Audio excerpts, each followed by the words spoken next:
Student, last lecture में हमने देखा था 1.1 का सारे क्वेश्चन कंप्लीट किए थे और उसके गुणधर्म हमने देखा था। आज हम देखेंगे 1.2।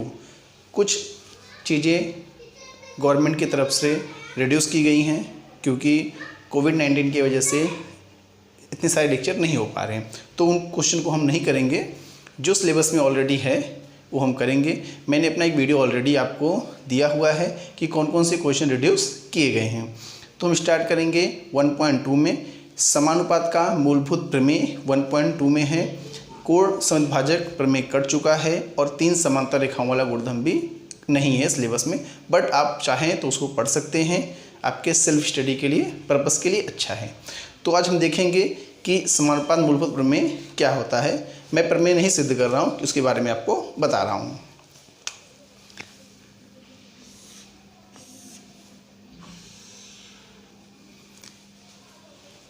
एक त्रिभुज है। अगर त्रिभुज की किसी भी भुजा के समांतर कोई एक रेखा जाती है, मान लीजिए ये त्रिभुज आपका, इसका नाम ABC है। किसी भी समांतर रेखा, या तो BC के समांतर, या तो AC के समांतर, या तो AB के समांतर अगर रेखा जाती है तो वहाँ पे हमारा समानुपात का मूलभूत में लागू होता है। तो मैं एक किसी भुजा के समांतर की रेखा खींच रहा हूँ। जैसे त्रिभुज ABC है। त्रिभुज ABC में मैंने BC के समांतर एक रेखा खींची, समांतर रेखा। इसका नाम मैं D और E रख रहा हूँ। ये रेखा आपकी L है। तो रेखा L समांतर है भुजा BC। अगर प्रश्न में ऐसा कंडीशन होता है तो आपको समानुपात का मूलभूत में लगाना है, और लगाने के बाद क्या चीज़ें लिखनी है हर बार वो देखना है आपको। देखिए ये रेखा इसके समांतर है, तो देखिए जिस बिंदु पे कटेगी, यहाँ पे त्रिभुज के जिस दोनों भुजाओं पे कटेगी, परछेद होगी, ए भुजा बटे में ए भुजा का अनुपात बराबर होगा इस भुजा और इस भुजा के अनुपात के। देखिए मैं क्या लिख रहा हूँ, AD बटे DB बराबर AE बटे EC। दोनों अनुपात बराबर होंगे। मैं फिर से बोला, अनुपात बराबर होंगे, भुजाएं बराबर नहीं होंगी। AD बटे DB इनका जो अनुपात होगा इस अनुपात के बराबर होगा। जैसे मान लेते हैं कि ये आपका 6/8 आया, तो AB 6/8 ही आना चाहिए। अगर A 3/8 आया तो इसका भी अनुपात 3/8 ही आना चाहिए, तो जाकर के दोनों भुजाओं के अनुपात बराबर होंगे। भुजा कुछ भी हो उससे मतलब नहीं है, उनके अनुपात बराबर होने चाहिए। ये आपका समानुपात का मूलभूत प्रमेय है। ठीक इसका विलोम, अगर दोनों अनुपात बराबर हैं, दोनों अनुपात बराबर हैं, तो वह जो रेखा, ये जो परछेद होगी, यह इसके समांतर होगी। इसे हम लोग समानुपात का विलोम कहते हैं। मतलब ठीक उसका उल्टा आ जाइए। अगर आपको प्रश्न में दिया हुआ है ये दोनों अनुपात बराबर हैं, A और A बराबर हैं, तो समझ जाइए कि रेखा L समांतर होगी भुजा BC के। अगर A दिया है तो इसको लागू करना है, A दिया है तो आपको इसको सिद्ध करना है, ठीक उसके अपोजिट को। तो ये हमारा एक समानुपात मूलभूत प्रमेय का एक छोटा सा बेसिक पार्ट है। प्रमेय हम बाद में सिद्ध करेंगे, पहले हम चैप्टर पे फोकस करते जाते हैं। तो हम स्टार्ट करेंगे एक्सरसाइज 1.2 का। उसमें 3 ही प्रश्न हैं, दूसरे के बाद में शायद चौथा है और लास्ट में 10वां। 3 ही प्रश्न हैं, तीनों प्रश्न सॉल्व करते हैं हम। आइए देखते हैं 1.2। पहला प्रश्न आपका रिड्यूस हो गया है, वो है नहीं। दूसरा प्रश्न आपका है, तो देखिए प्रश्न नीचे लिखा हुआ है। मैं ऑलरेडी स्क्रीन के नीचे प्रश्न हमेशा दे देता हूँ। तो वहाँ देखिए पढ़ेंगे, त्रिभुज PQR में PM बराबर 15, PQ बराबर 25, PR बराबर 20, NR बराबर 8। तो बताओ रेख NM भुजा RQ के समांतर है क्या कारण लिखो। देखिए अब भी जस्ट मैंने जो बताया, हमें क्या करना पड़ेगा, समांतर दिखाना है तो हमें क्या करना पड़ेगा, दोनों भुजाओं के अनुपात को बराबर लाना है। अगर दोनों भुजाओं के अनुपात बराबर आ गए तो आपका जो भुजा है उस रेखा के समांतर हो जाएगी। तो हमें क्या करना है, सबसे पहले कि दोनों भुजाओं के अनुपात को, देखिए इसको और इसको Pn/nr का अनुपात बराबर होना चाहिए Pm/mq के। इतना आने के बाद आपका Nm, ये जो आपकी भुजा है इसके समांतर हो जाएगी। इसे बोलते हैं हम लोग समानुपात के मूलभूत प्रमेय का विलोम। तो ठीक है, जो डेटा आपको दिया है उसको लिखते हैं हम यहाँ पे। Pm बराबर 15 आपका है, उसके बाद PQ बराबर 25, PR बराबर 20 और NR बराबर 8, ये आपको दिया हुआ है। अब देखिए PM ये आपका 15 है, ओके। PQ देखिए MQ नहीं मालूम है, हमें डायरेक्ट PQ मालूम है। ये पूरा पार्ट ये आपका है 25, ये मालूम नहीं है तो पहले हम उसे निकाल लेते हैं, क्योंकि हमें तो अनुपात PM और MQ का निकालना है, इसके लिए तो निकालते हैं हम। पहले पूरी की पूरी बड़ी रेखा लिखेंगे, PQ बराबर PM प्लस MQ और ये आपका एक रेखी है, ओके। PMQ आपका एक रेखी है, एक रेखी है तभी तो हम प्लस और माइनस कर सकते हैं। PQ कितना आपके पास है 25, PM कितना अपने पास 15, MQ नहीं मालूम। तो ये 15 को आप इस तरफ लेके आइए,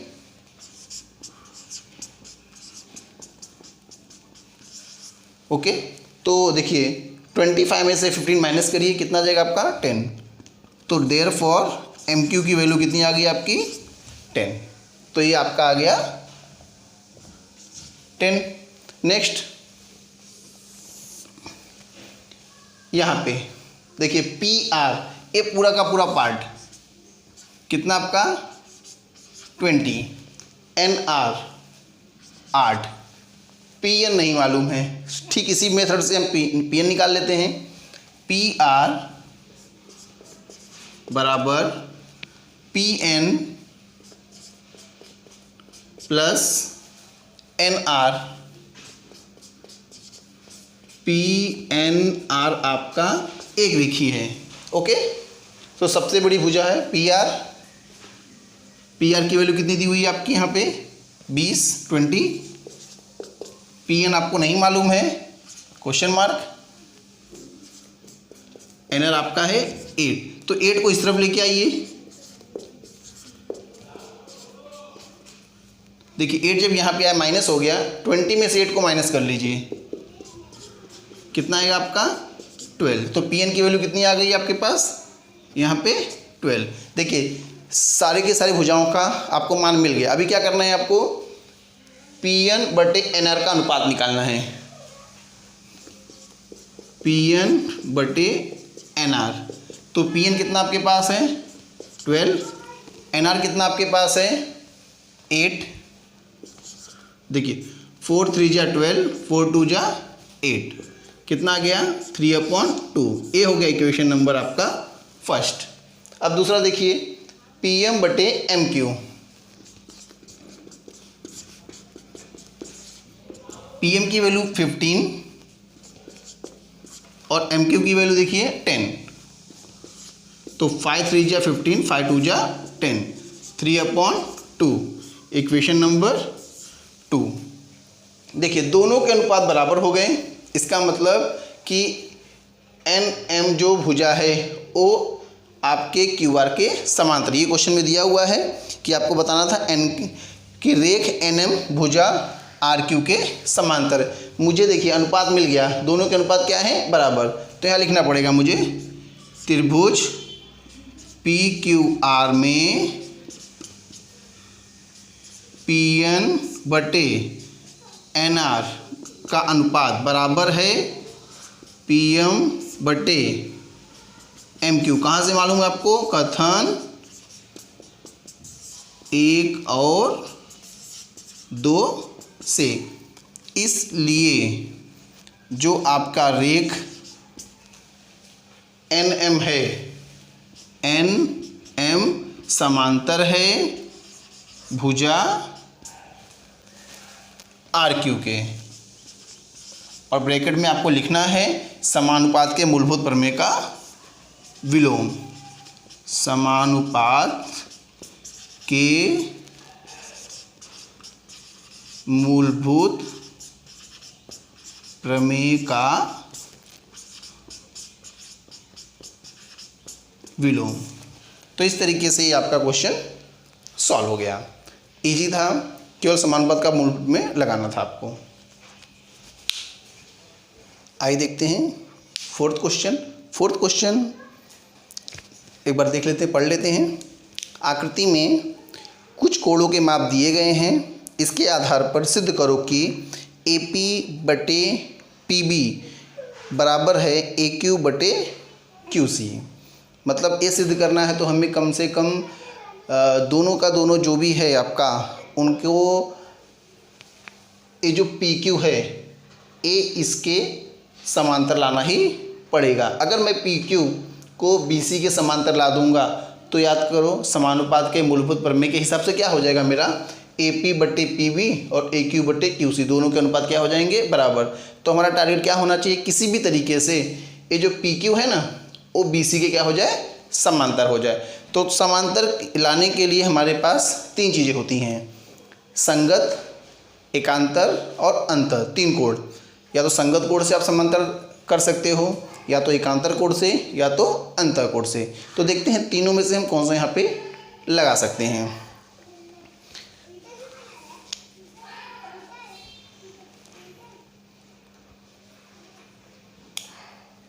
तो क्वेश्चन में देखिए आपको दिया हुआ है कोण APQ और कोण ABC बराबर कितने अंश के हैं, 60 अंश के हैं। ठीक है, तो आइए जो दिया है प्रश्न में, कोण APQ ये भी 60 अंश का है, और कोण ABC ये भी 60 अंश के, दोनों के दोनों 60 अंश के दिए हुए हैं। मतलब ये दोनों कोण आपस में क्या है, सर्वांग सम। इसलिए कोण APQ बराबर है या सर्वांग सम है कोण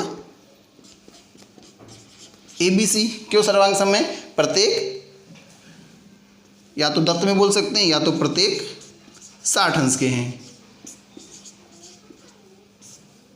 ये हो गया मेरे लिए कि APQ और ABC आपके सर्वांग सम। देखिए सर्वांग सम कहाँ पर है, यहाँ पर है, देखिए इस जगह पर। ओके, इस जगह पे सर्वांग सम है। इसका मतलब क्या होगा कि PQ और BC आपका समांतर होगा। PQ और BC क्या होगा, समांतर। क्यों समांतर होगा वो भी लिख लेते हैं। रेख PQ समांतर होगा भुजा BC संगत कोण कसौटी से। संगत कोण कसौटी से, समांतर रेखाओं की संगत कोण कसौटी से सर्वांग सम हो जाएगा। तो यहाँ पे लिखेंगे हम फर्स्ट, आगे लिख सकते हैं आप यहाँ पे समांतर रेखाओं की संगत कोण कसौटी से। देखिए जो चाहिए था हमें मिल गया। अब ठीक त्रिभुज को लेकर के इसको पुट कर दीजिए और आप समानुपात का मूलभूत में लगा सकते हैं उसके अंदर। तो लिखते हैं यहाँ पे त्रिभुज ABC में रेख PQ समांतर है भुजा BC से। कहाँ से मालूम पड़ रहा है, कथन 1 से। कथन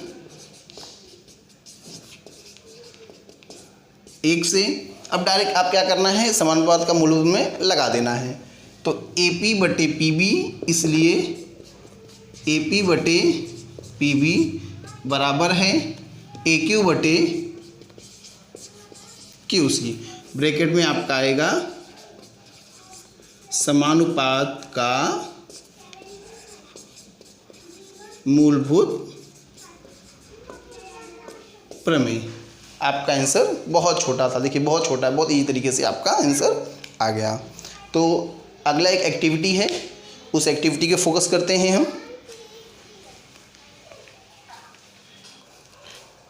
आइए देखते हैं इस चैप्टर नहीं, एक्सरसाइज का 1.2 का लास्ट प्रश्न जो एक्टिविटी है, 10वां प्रश्न है। देखिए 10वें प्रश्न में कुछ चीज़ें दी हुई हैं, प्रश्न पढ़ते हैं एक बार। संलग्न आकृति में त्रिभुज के अंतभाग में स्थित एक बिंदु x है। देखिए यहाँ पे x है, बिंदु x को त्रिभुज के शीर्ष बिंदुओं से जोड़ा गया है। देखिए इसको यहाँ, फिर इसको यहाँ और इसको यहाँ, तीनों शीर्ष बिंदुओं से जोड़ दिया गया है। इसी प्रकार रेख PQ समांतर DE है। PQ जो है, PQ समांतर आपके DE है। रेख QR समांतर EF है। तो रेख PR समांतर DF सिद्ध करो। तो आपको देखो PR DF के समांतर है, इसे सिद्ध करना है। क्वेश्चन पर समझ लेते हैं। एक त्रिभुज है DEF, उसके अंतभाग में एक बिंदु x है और उसको तीनों के तीनों शीर्ष बिंदु से मिला दिया गया। मिलाने के बाद क्या किया गया कि वहाँ पे एक भुजा खींची गई PQ, जो आपके DE के समांतर है, A दिया हुआ है, और एक और भुजा है QR, वो EF के समांतर है, A भी दिया हुआ है। बट जो PR है ये DF के समांतर है, इसे सिद्ध करना है आपको। तो उसके लिए कुछ एक्टिविटी उन्होंने दी है, उसको आपको फिलअप करना है। तो देखिए XDE ए वाला पार्ट, देखिए त्रिभुज बन रहा है XDE, इस तरफ का ये पार्ट एक त्रिभुज है। इसमें PQ समांतर DE है। तो ये तो प्रश्न में दिया हुआ था, हमने पढ़ा ना कि PQ समांतर DE के है, ये प्रश्न में दिया हुआ है। तो यहाँ बताना पड़ेगा कहाँ मिला आपको, प्रश्न में, मतलब दत्त से। कहाँ से मालूम है आपको? ये दत्त से आपको ऑलरेडी मालूम है। अब जब A इसके समांतर है तो याद करेंगे कौन सा लगता है, समानुपात का मूलभूत प्रमेय। तो देखिए XP बटे होगा PD, ऐसे ही। तो यहाँ पे देखिए XP दिया हुआ है, XP, तो यहाँ पे क्या आएगा आपका PD, और यहाँ से XQ बटे QE, तो QE ऑलरेडी दिया हुआ है, हमें क्या लिखना है, केवल XQ, और उन्होंने ऑलरेडी दे दिया है समानुपात का मूलभूत प्रमेय, लिख करके पुट कर दिया है। नेक्स्ट आते हैं XEF QR समांतर है EF, ये भी हमें मालूम है दत्त से, प्रश्न में दिया हुआ है। अब देखिए बाकी तो ब्रैकेट में छोड़ दिया गया है। तो XQ बटे में QE XR बटे में RF, यहाँ मैंने सेकंड नंबर लिख दिया, और A समांतर है, तो इसका मतलब कौन सा प्रमेय, समानुपात का मूलभूत प्रमेय, मैंने लिख दिया। अब देखिए वहाँ पे दिया है 1 और 2 से, तो 1 और 2 से क्या है, 1 और 2 से, तो देखिए XQ और QE दोनों में समान है, A इसके बराबर भी है और A इसके बराबर भी है, ये दोनों कॉमन है, इसका मतलब ये दोनों भी आपस में क्या होंगे, बराबर। तो मैं लिखूँगा XP बटे PD बराबर है XR बटे RF। कथन 1 और 2 से उन्होंने दे दिया है। अब देखिए वो है कहाँ पे, XP बटे PD और XR बटे RF, ये दोनों के अनुपात बराबर हैं, इसका मतलब क्या हो जाएगा, रेख PR समांतर रेख DF समानुपात के मूलभूत प्रमेय का विलोम। बहुत इजी एक्टिविटी थी आपकी, तो इसे उतार लीजिए। अब हम अगला एक्सरसाइज करेंगे 1.3। अब हम देखेंगे 1.3। 1.3 में विशेषकर ध्यान क्या रखना है आपको, कसौटियाँ ज़्यादा लगेंगी उसमें। भू भू भू कसौटी, को कसौटी, भू को भू कसौटी। तो कसौटियाँ आपको बहुत अच्छे से याद रखनी है। हमने 9th में ऑलरेडी कसौटियाँ पढ़ी हुई हैं, उसको यहाँ पे हम उसको अप्लाई करने वाले हैं। तो आपको कसौटी को बहुत फोकस करना है। देखिए आकृति दी हुई है, क्वेश्चन हम पढ़ते हैं। आकृति में कोण ABC, देखिए ABC 75 डिग्री का है, EDC ये भी 75 डिग्री है। तो इनमें से दो त्रिभुज किस कसौटी के अनुसार समरूप हैं, उनकी समरूपता की एकाकी संगति लिखिए। ठीक है, तो हम देखते हैं किस तरीके से दोनों त्रिभुजों को हम समरूप कर सकते हैं। एक आपका जो बड़ा वाला त्रिभुज है और एक के अंदर का छोटा वाला। तो दोनों त्रिभुजों के नाम लिख लेते हैं। त्रिभुज, सबसे पहले हमें ABC है तो हम ABC को लिखते हैं। त्रिभुज ABC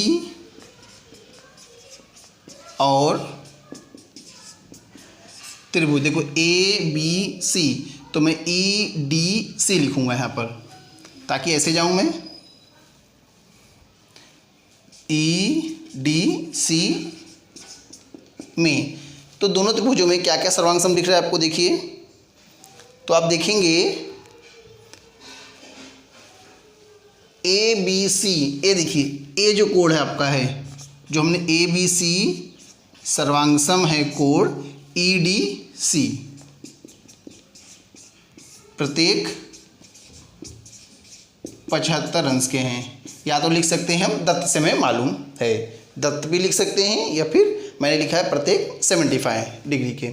अब दूसरा देखिए क्या समान होगा इसमें, ABC EDC। ये जो C है ना, ये बड़े इस त्रिभुज में भी है और इस त्रिभुज में भी है। तो ये जो C है वो आपका क्या है, सामान्य कोण। तो यहाँ पे लिख लेते हैं हम कोण ACB सर्वांग सम है कोण DCE। यहाँ पे हो गया ये आपका सामान्य कोण। अब देखिए दो चीज़ें आपको मिल गई, इसलिए त्रिभुज ABC समरूप बोला है, समरूप है त्रिभुज EDC। कौन सी कसौटी लगेगी, देखिए कोण कोण मतलब को कसौटी। तो ये आपका को कसौटी से सर्वांग सम हो गया, सॉरी समरूप हो गया। काफ़ी इजी क्वेश्चन था, इतना ही है, इससे ज़्यादा नहीं है। तो यहाँ पे लिख सकते हैं हम समरूपता की को कसौटी से, यहाँ लिख दीजिए समरूपता की को कसौटी से आपका सर्वांग सम हो गया। ऐसे हम दूसरा क्वेश्चन देखने वाले हैं इसके बाद।